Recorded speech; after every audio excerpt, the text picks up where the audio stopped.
नमस्कार भैया, हम श्रीकांत कुमार। स्वागत है आपका हमारे चैनल सेन क्लासेस पर, जिसको शेयर और सब्सक्राइब करना ना भूलें।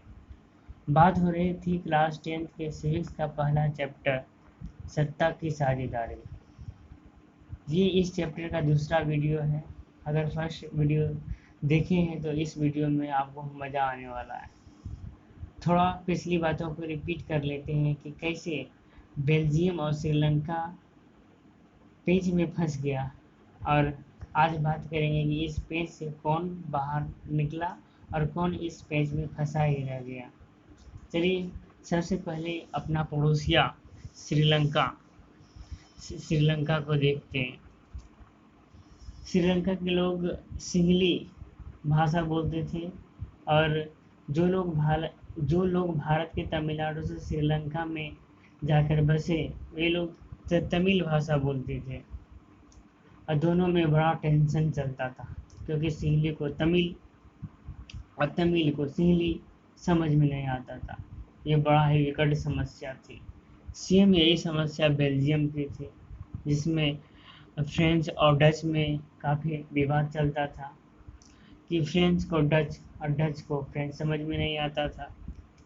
फ्रेंच धनी तबके के लोग थे जो बेल्जियम पर अपना बपौती समझते थे, लेकिन डच गरीब थे, लेकिन बेचारे वो अपने अधिकार के लिए भी लड़ रहे थे, क्योंकि बेल्जियम को छोड़कर वो जाए तो जाए कहाँ।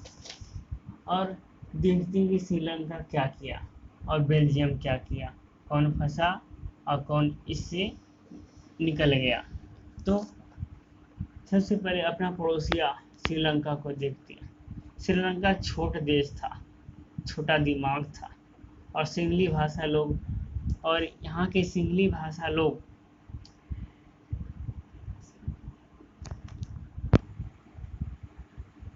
पूरी श्रीलंका को अपना बहुपोती बना लिया।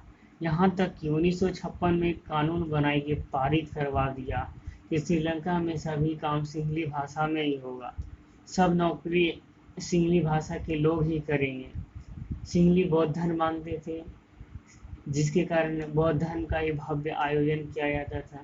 तमिल संस्कृति को नज़रअंदाज किया जाता था। आप ही तनिक सोचिए कि यही सब आपके साथ हो, कि आपको चुनाव लड़ने ना दिया जाए, नौकरी ना करने दिया जाए, शिक्षा हासिल नहीं करने दिया जाए, तो आप क्या करेंगे? मुँह नहीं नोचीजिएगा उसका। तमिल लोग भी यही किया, वो खूब विरोध किए, इसका मारपीट हुई, अशांति, दंगा, काफ़ी कुछ फैल गया श्रीलंका में। श्रीलंका में इसकी अराजकता आज भी है, क्योंकि सिंहली भाषा के लोग आज भी वही काम कर रहे हैं, और तमिल भी, जिसके कारण वहाँ का विकास दर काफ़ी बिगड़ते ही चला गया है।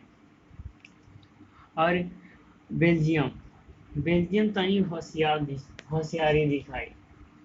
बेल्जियम में हुआ, दोनों भाषाई लोग, जो फ्रेंच भाषा बोलते थे वो लोग भी, और जो डच बोलते थे वो लोग भी, दोनों बैठकर आपस में बातचीत से मामला सुलझा लिए। बैठक में निष्कर्ष निकला कि दोनों भाई, फ्रेंच भाई और डच भाई, दोनों साथ रहेंगे, सब हिस्सा बराबर होंगे। हिस्सा मतलब सत्ता, कुर्सी, पावर, यानी केंद्र में सरकार होगी तो जितनी फ्रेंच भाषा के मंत्री होंगे उतने ही डच भाषा के मंत्री होंगे। मामला शांत हो गया। मामला शांत हो गया।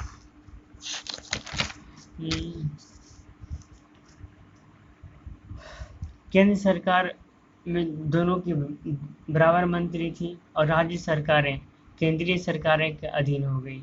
और बेल्जियम में एक बहुत बढ़िया बात सामुदायिक सरकार लाई थी, जिसमें सभी धर्म के लोग अपने अपने डच, फ्रेंच या जर्मन स्थानीय समूह बना सकते थे, और अपनी संस्कृति का अच्छा से विस्तार कर सकते थे। यानी कोई सोसाइटी या कोई गांव में रह रहा है, वहाँ बहुत सारा डच, फ्रेंच, जर्मन तो वहाँ भी होगा, तो डच समूह वाले अलग हो जाते थे, अलग से अपना संस्कृति का विकास कर सकते थे, और फ्रेंच वाले भी अलग रह सकते थे। इसी तरह एक सामुदायिक सरकार और सामुदायिक सरकार को संस्कृति, शिक्षा, भाषा का विकास करने का काफ़ी प्रोत्साहन भी दिया जाता था। गृह युद्ध वहाँ जो हुआ था ये तमिल और सिंहली में, उसी तमिल युद्ध होता, गृह युद्ध होता क्या, घरे में लड़ गया। जैसे किसी मुल्क में सरकार विरोधी समूह, जैसे तमिल लोग थे, विरोधी समूह थे, हिंसक लड़ाई, मारपीट पे उतर आए और ऐसा युद्ध जैसा स्थिति बन जाता है जिसे गृह युद्ध कहा जाता है। अब अब समझते हैं कि सत्ता की साझेदारी क्यों जरूरी है। आखिर क्यों सत्ता को बांटना चाहिए। अगर आप लोग में दो कंडीशन में समझा, एक श्रीलंका, दूसरा बेल्जियम। बेल्जियम जिसने सत्ता का साझेदारी किया, अपने भाषाई लोगों को भी सत्ता दिया, लेकिन श्रीलंका क्या किया, श्रीलंका बपौती समझ लिया, जिसके कारण क्या हुआ, वहाँ अराजकता फैली, मारपीट हुआ, दंगे हुई, अशांति फैली, एकता अखंडता की सुनिश्चित नहीं रह पाई। लेकिन एकता और अखंडता को सुनिश्चित करने के लिए सत्ता की साझेदारी बहुत ही अहम है। इससे क्या होता है कि सामाजिक समूहों के बीच टकराव का अंदेशा कम हो जाता है, क्योंकि दोनों के पास अधिकार होते हैं। बहुसंख्यक समुदाय की इच्छा को बाकी पर थोपना तत्कालिक तौर पर लाभकारी लग सकता है, पर आगे चलकर यह देश की अखंडता के लिए घातक सिद्ध होगा। ये अभी भले बलपूर्वक आप किसी कानून को पारित करवा दिए, लेकिन युवा पीढ़ी जब आएगी तो वो तो विरोध करेगी तो दंगा होगा तो अराजकता फैलेगी, जिससे शांति व्यवस्था बहुत ही कमजोर पड़ जाएगी और देश की विकास दर कम से कम होती चली जाएगी। इसलिए आवश्यक है कि सत्ता में साझेदार जो उसके साझेदार हैं उसके सहयोग से ही सत्ता का निर्वहन किया जाए। सत्ता की साझेदारी दरअसल लोकतंत्र की आत्मा है। लोकतंत्र शासन व्यवस्था के अंतर्गत सत्ता का बंटवारा होना ही चाहिए, कि जिसके माध्यम से सभी समूह शासन व्यवस्था से जुड़ते हैं। लोकतंत्र में है ही कि लोकतंत्र में सभी लोग आके पार्टिसिपेट करते हैं। अगर सभी लोगों को मौका नहीं मिलेगा अपने योगदान देने के लिए, तो वो तो विरोध आंदोलन करेंगे ही। भाई ये तो हो गया कि सत्ता का साझेदारी कैसे होना चाहिए और क्यों होना चाहिए, और अब ये भी तो आवश्यक है कि आखिर सत्ता का स्वरूप क्या हो, कैसे हम इसको बांटें, कैसे किसी देश को अच्छी स्थिति में लाएं, कि मतलब अगर दो तीन क्या बहुत सारे संप्रदाय, यहाँ तो तमिल और सिंहली का ये बात था श्रीलंका में, और तमिल सिंहली के अंतर्गत भारत की बात कर लेते हैं। भारत में तो यहाँ 20, 25, 30 भाषाएं तो बात ही छोड़ दीजिए, तो 22 भाषाएं तो सिर्फ संविधान में ही है।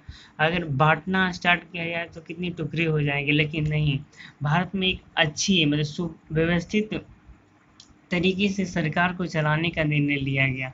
तो निर्णय कैसा था, तो मतलब सत्ता का साझेदारी का रूप कैसा हो, तो सत्ता को चलाने के लिए शासन के विभिन्न अंग होने चाहिए, जैसे कार्यपालिका, विधायिका सबसे सर्वोत्तम, फिर कार्यपालिका, न्यायपालिका। विधायिका क्या करती है, कानून को बनाती है, और कार्यपालिका कानून को लागू करवाती है। न्यायपालिका कानून पर अंकुश रखती है कि विधायिका कोई वैसा कानून ना बनाया जाए कि जिससे किसी की हानि या क्षति होती हो, किसी को लाभ होता हो।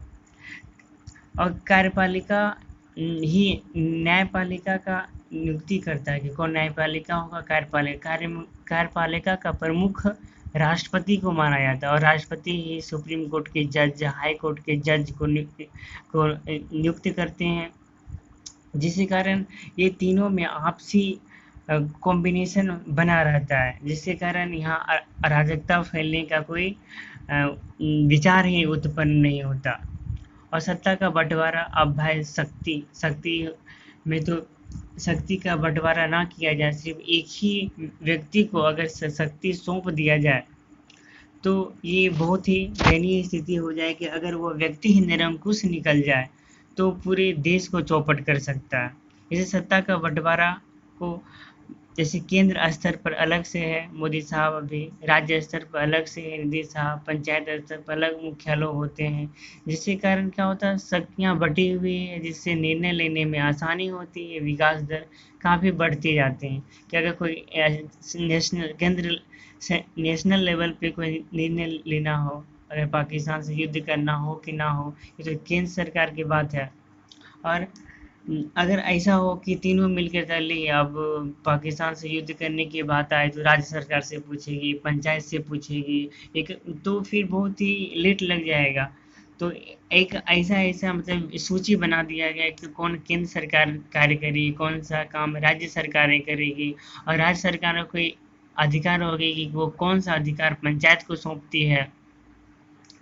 तो उसके बाद निष्पक्ष चुनाव, सत्ता की साझेदारी में एक निष्पक्ष चुनाव तो होना ही चाहिए, जिससे कि लोगों में विश्वास बैठे कि जो जो सत्ता में आए हैं वो लोगों के प्रतिनिधित्व ही हैं। जैसे पार्टियां अपनी दावेदारी पेश करें कि जो पार्टियां इच्छुक है या जो पार्टियां समाज के कुछ के लिए हितैषी हैं वो आए चुनाव लड़ें, और एक निष्पक्ष सरकार का गठन हो और पक्ष विपक्ष की व्यवस्था की गई है कि ऐसा ना हो कि सिर्फ एक ही समुदाय के लोग या सिर्फ एक ही सोच विचार के लोग ही सत्ता में आए। सबका सोच विचार अलग हो सकता है, इसलिए पक्ष और विपक्ष जिसकी जो अपनी सोच रहती है उस हिसाब से पार्टी बना लेते हैं, और जिससे कॉम्बिनेशन मिलता है इलेक्शन के बाद गठबंधन करके अपना सरकार चलाते हैं। तो किसी भी सत्ता की साझेदारी को समझने के लिए हम लोगों ने स्टार्टिंग में समझा कि इस सत्ता के साझेदारी में साझेदार कौन लोग थे, तो साझेदार में सरकार और संस्थाएं थी। उसके बाद इसको अच्छा से मेंटेनेंस, इसको हमेशा हमेशा के लिए बनाए रखने के लिए शासन में विधायिका कार्यपालिका न्यायपालिका अच्छी से कार्य कर ले, और केंद्र सरकार राज्य सरकार अच्छे से कार्य करे, निष्पक्ष चुनाव हो, जिससे सत्ता की में एक अमूल्य महत्वपूर्ण है कि एक अच्छे लोकतंत्र के लिए, एक अच्छे समाज के लिए आवश्यक है कि सत्ता का बंटवारा हो, और समुचित आदमी को ही, मतलब जो जिसके लिए योग्य है उसको साझेदार बनाया जाए। तो आज फर्स्ट चैप्टर सिविक्स का इतना ही है, और आप लोग अन्य क्वेश्चन बैंक्स और अदर्स बुक से अपना नोट्स तैयार कर सकते हैं। और कोई अगर इस चैप्टर से अगर कोई कन्फ्यूज़न या कोई क्वेश्चन आपके मन में अराइज होता हो या कहीं देखे हो तो कमेंट सेक्शन में ज़रूर उसको दीजिए, इससे हम आपको अपडेट करवा देंगे। वीडियो को अंत तक ज़रूर देखें, और अच्छा लगा तो सब्सक्राइब करें और अपने दोस्तों को भी शेयर करें। Thank you.